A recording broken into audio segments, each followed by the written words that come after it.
Hello and welcome to the Wedding Guide podcast. I'm your host, Pete the Celebrant, and we are proudly sponsored by Easy Weddings. Now, Easy Weddings has everything you need to plan your wedding. Their directory will help you from celebrants to shoes. They will help you with their planning tools. They'll even help you plan your own wedding for free. Just pick up the phone, give Darcy a call, send them an email, get in contact. They want to help you get down that aisle and have a great day. And joining us today is Tedie. All the way from Toronto, we have the marrying lady. That's right. Tedie is here to talk us through her simple yet incredibly effective way of developing your own personalised vows and gives us some great tips on sharing them and reading them on the day. So please allow me to introduce to you the very talented Tedie, the marrying lady. Well, hello and welcome everyone to another episode. And today we have Tedie, the marrying lady, all the way from Toronto. Tedie, how are you doing? Hello, I'm doing great. Thank you so much for having me on here. Thank you for joining us. Now, Tedie, I'm sure there are some differences between Australia and Canada and how we get people married. And I'm interested in seeing vows as well, if there's some differences there. But why don't you just start by telling us a little bit about yourself and how you became a celebrant? How I became the marrying lady. Well, once upon a time, a long time ago, in a faraway land, I'm from a small village in the middle of nowhere, Canada, in the middle of the prairies. I'm a prairie girl. Yeah. And I found myself living in Scotland, in Edinburgh. Cool. And so it started off as 10 months and then it turned into several years, as many Aussies know, because they're out there a lot. A lot of my friends out there. But when I was out there, I discovered in the spring, they would do a traditional ceremony called the hand fasting ceremony. And it was a wedding ceremony predating Christian times where a couple would tie their hands together and then come back a year and a day and say, how's this working out for you? And I loved this type of ceremony because it really brought out this idea that you can't take each other for granted. It's not forevermore, no matter who you are or what you do to one another. Mm-hmm. So I love this beautiful idea of like, I'm going to treat you with respect and honor that each year you choose me and I will be worthy of being chosen again for you, that type of thing. So when I came back to Canada in 2003, I had friends who were getting married. And I was like, this is such a great aspect of ceremony because it means something. It's not just, this flowery idea of forever without any kind of responsibility or obligations to that. And so I became, that's how I started. It was basically friends said, great, how about you do that aspect of it? And we'll just get, the legal guy to come in and do the rest. And then as more and more friends started coming, saying, can you do the whole ceremony? And in Canada, it's different in each of our provinces on how that works. Okay. So very different. So I'm only speaking to Ontario. It's different in Quebec, Saskatchewan. Every other province has their own legal marriage act to abide by. Sure. But so when I started doing it, I was doing it not legally. Until I had two friends getting married and they said, look, we don't want, that man at the back of the room to sign the papers. Can you just do the whole thing? And that's where it became more of a legal process to get licensed under the province to be able to perform wedding ceremonies. And so I did it just for fun. And then it grew and grew. And then I did, we had World Pride in 2014, which was huge. And so I wanted to marry couples from around the world who didn't have their marriage rights recognized in their countries. Yeah. And then I did the largest wedding in North America at World Pride and with 10 others. I wasn't the only one. But I was the only one doing it from a spiritual or just a place of not being from a particular religious denomination at that time. Yeah. And that really created the marrying lady, which was basically just kind of this name that incorporated, it didn't matter if you were marrying and you were Jewish and Catholic or pagan and Hindu or whatever you were, as long as you were coming together in love. And that's basically how the married lady came about. Great. So what's your process with couples? How do they find you? How do you get them from when they say, yes, we want you to marry us, to the wedding day? So I don't have any business cards or anything like that. It's basically became a snowball effect, because it's snowing here in Canada, a snowball effect. Once you do a wedding, no one trained me when I first got started. So Sure. let's start with that. When I was starting off, I had no idea what to do or how to do it. And so I didn't fall under this umbrella of a lot of Canadian, we're called officiants out here to do it legally, that they're trained to do things a certain way. And typically that was a very traditional way of doing things. And no one trained me. So I just went into it from this place of like, let's just have fun.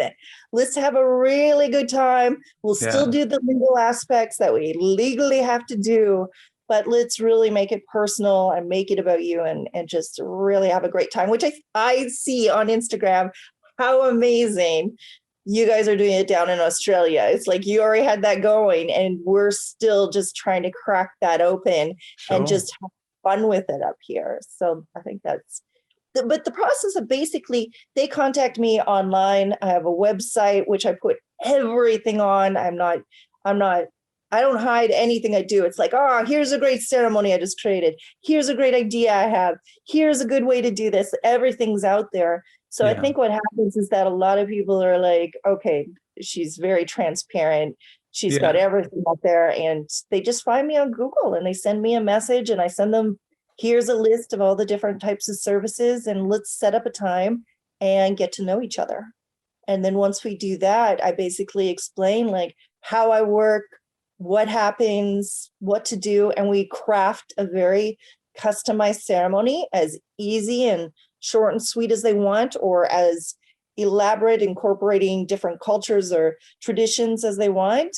And just have fun with it, be creative, and that's the process. And then I show up and marry them. Love it. And then I show up. It's a good way to put it. I like it. In terms of, because I want to do head us into vows and that. But I am curious, legally, so in Australia, we need the full names to be said at least once. We need to have the mononym needs to be said, which is what marriage is in Australia.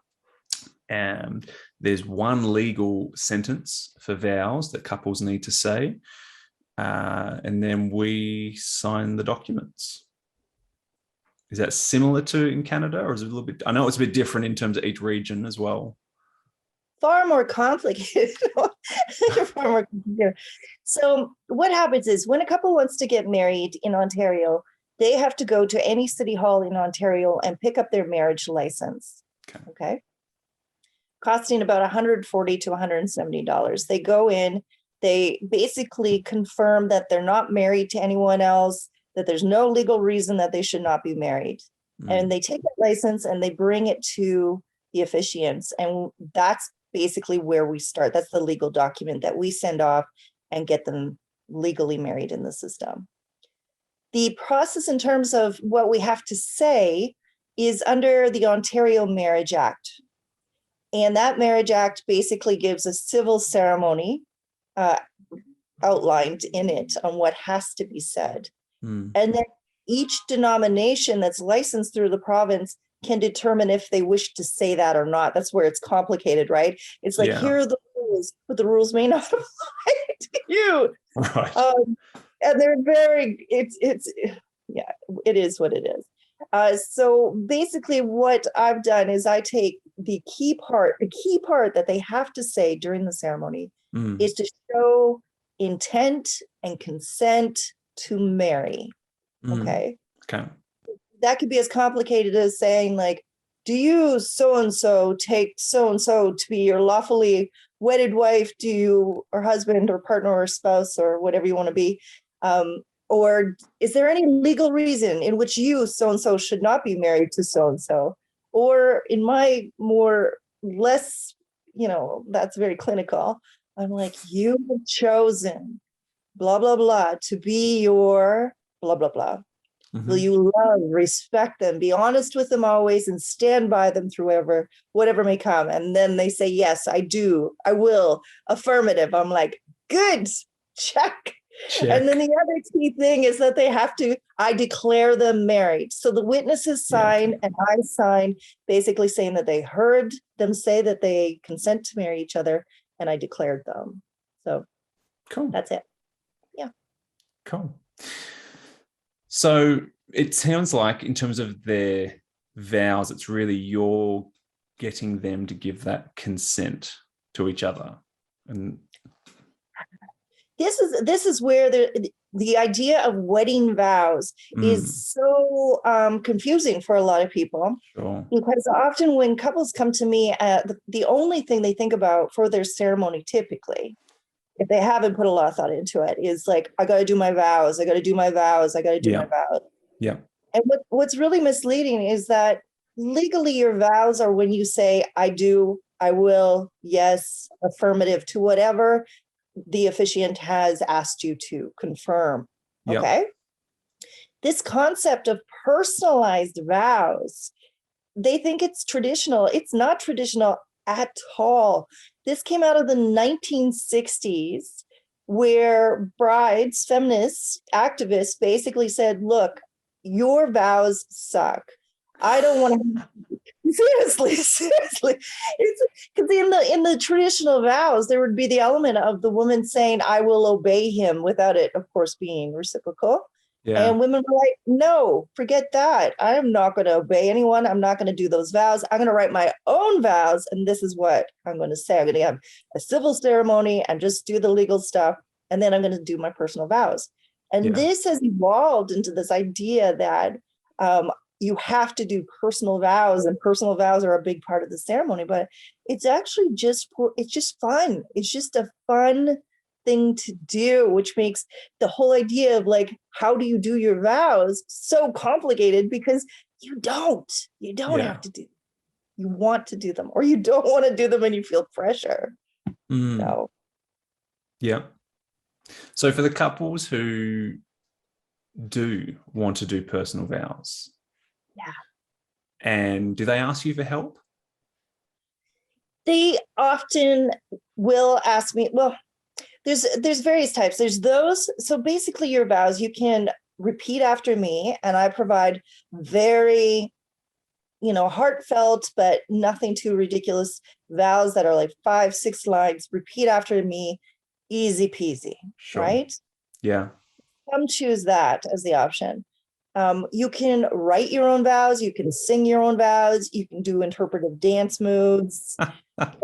So some get overwhelmed by that. They're like, okay, we're going to write our own vows. Sure. Like, great. To say over the years, rather than go through everything with everybody all the time, I did a few videos that I post online. And the first one is how to write your wedding vows. And all it does is get your mind going with the thoughts of what it is, those original feelings, really bringing out like, why do I want to marry this person? And kind of having that as their guide for writing their own vows. But then when they want more support, then it's like, because so often there's one that's super creative and excited, and the other one who's like struggling. So it's about finding balance, right? So what do you recommend then?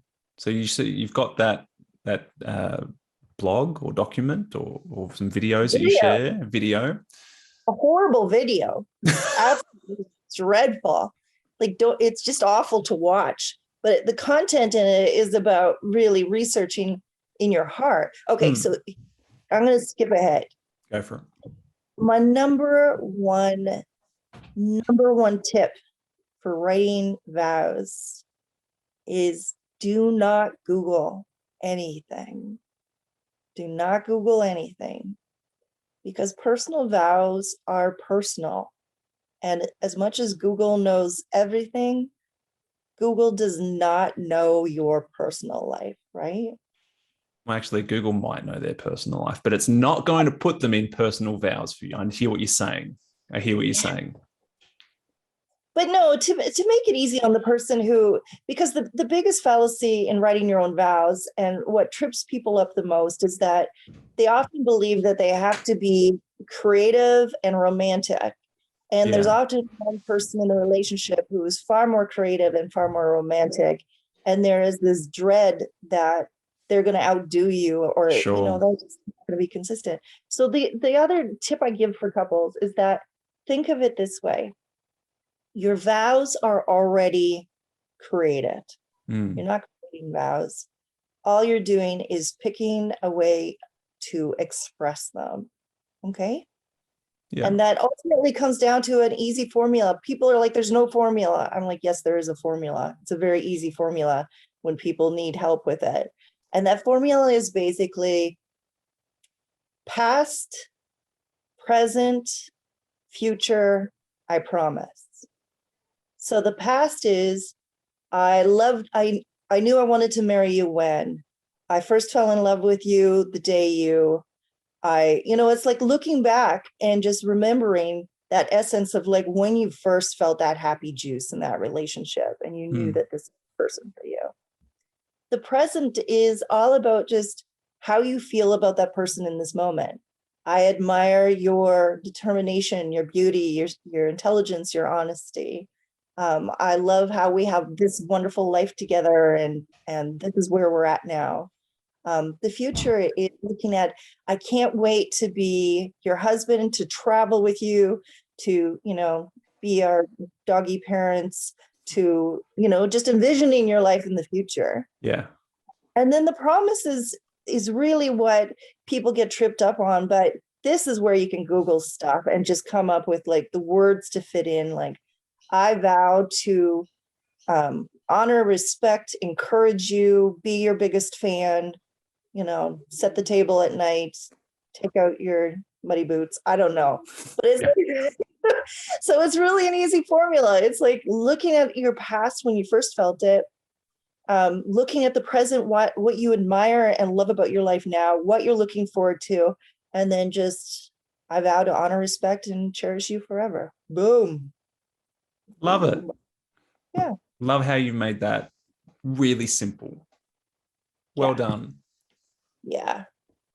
For people who who just don't even know where to start, just something that's just a formula just makes them feel like, okay, I can do that. I know when I loved you and what I love about you and where I want to be with you. And I'll just throw in like, the basic bits at the bottom. Done and done. Cool. Love Yeah. it. Well done. I like the it's just simple. And I'm always trying to find, because I'm not the creative vow writing person. I will help if people send me something. I can definitely, I'll double check things, and are they similar length and similar depth and all of that.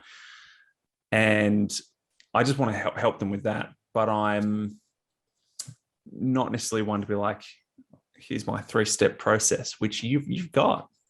You've nailed it. So I'm excited to help share that with couples.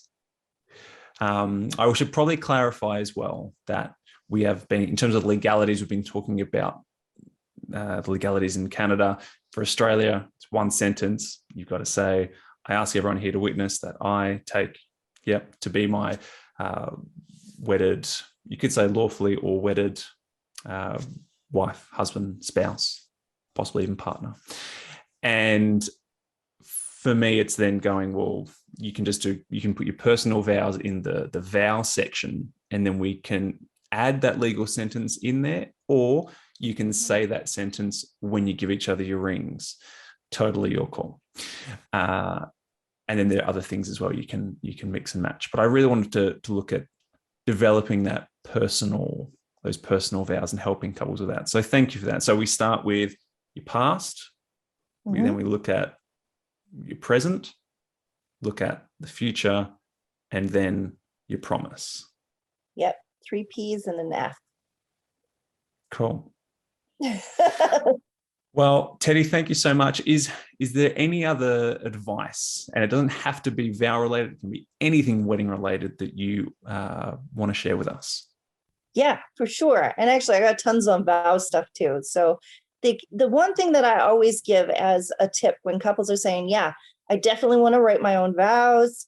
I say, okay, here's what I recommend. Print or write your vows on a heavier stock of paper. Like think of a greeting card. Mm. And when you're holding onto that greeting card, it's nice if you both have something similar. So it looks good in photos. It puts context to the photos when you get them back. Like, that's the moment I was writing my own vows. They're consistent. They can be, in line with your wedding colors or what have you. It just looks classier than a foam, which may die and makes you look like you're just, you're on Instagram. Yeah. But when you have that card, what you want to do is put a space in the middle for not only for your thumbs to go, but a space in the middle just so that you have that reminder to look up, look into each other's eyes, breathe, and most importantly, slow down, right? Often people feel like when they're doing their vows, they're just trying to get through it like a school presentation. But ultimately, you want it to be a real moment. You want to be able to look each other in the eyes. Also, when you have it on a card, you're probably going to have it both consistently about the same length. So you're not going to have one that's going to have a scroll and one that's going to have, like the one time I had a groom who just wrote it on the back of a tanning salon receipt. So you want to,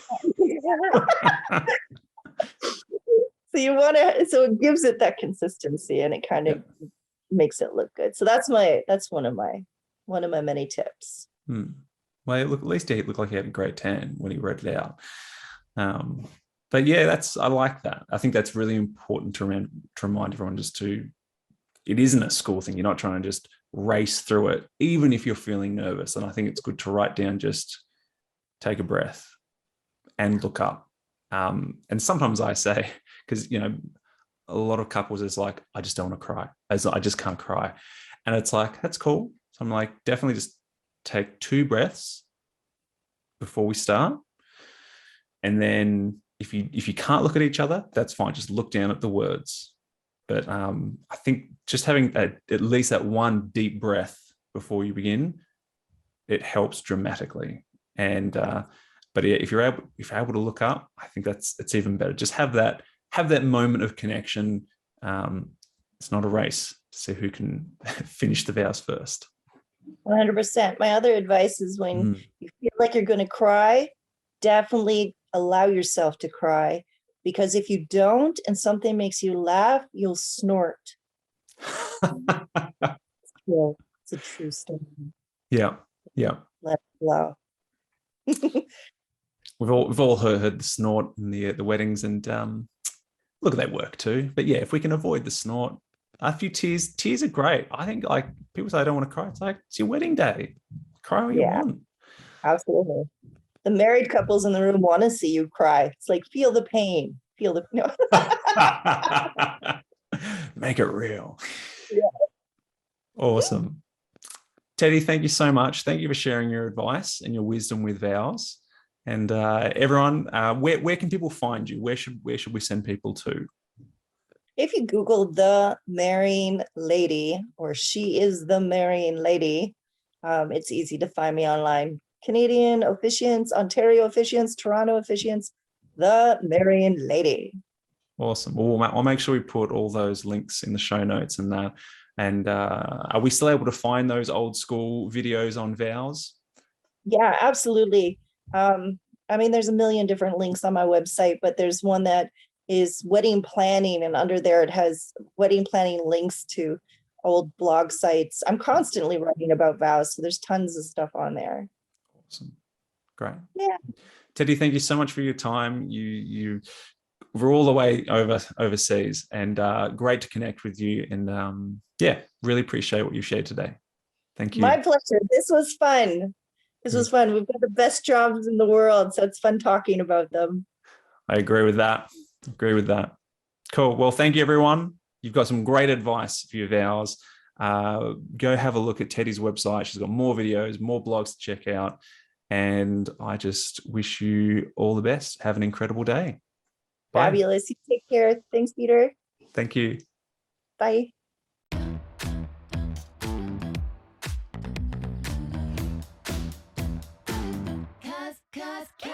No one can do it like we do it, like we do it, like we do it. 'Cause no one can do it like we we do it.